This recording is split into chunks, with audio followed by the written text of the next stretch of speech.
Hi, Allison here, just giving you a little insight into Padlet.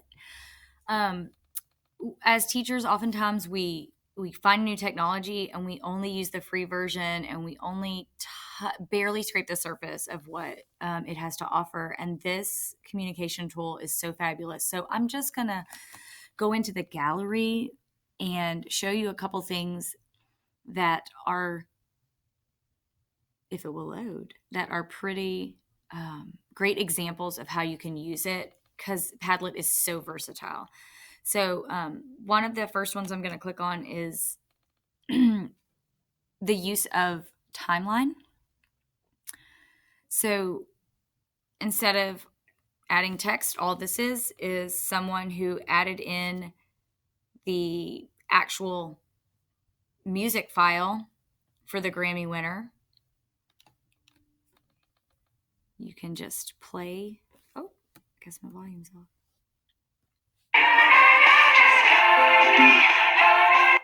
So that's pretty cool because if you were in music class and you wanted to have the kids look at a bunch of music instead of having a bunch of different links, you could have them on here and then you can see where the kids are upvoting or downvoting them. You could even have them rate the songs, etc. Another example is fact or fiction. I thought this one showed how you could almost use it as like a KWL, like to replace that. You could find out what the kids know, or you could find out what they think. And it's always fun when there's an either or question. You could even use this as like a personality thing for like get to know you. Like the kids could be picking, um, are you tea or coffee? I guess that's more of an adult one. Are you Coke or Mountain Dew? Are you Xbox or PlayStation? Things like that. I've done that before, real informally, and I thought this would be a great use for that. What was the other one? Oh, the whiteboard. Okay.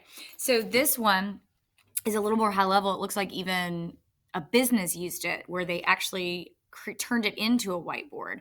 And this would be great if kids were doing project proposals, or you could use this the way that they've done, like, should we do this or not? Should we rebrand or not? Um, if you were going to prepare for an informal debate in class, where you were using it as a formative assessment just to see if students understood like multiple perspectives on an issue, they could do this because it could allow them to post and see what other people are saying before they actually talk, which enables them to anticipate what maybe counterclaims might come up or counter assertions, and then be able to have that rebuttal ready so that they can actually debate instead of just listing off different claims and counterclaims. So if you actually, I'm going to look at this one just because it's interesting me right now. I feel like this might be like a wedding vision board. It just looks interesting. That's what happens to me. I get into something and start looking. Oh, that's exactly what it is. So it's like a mood board, and it's got, oh, this is great.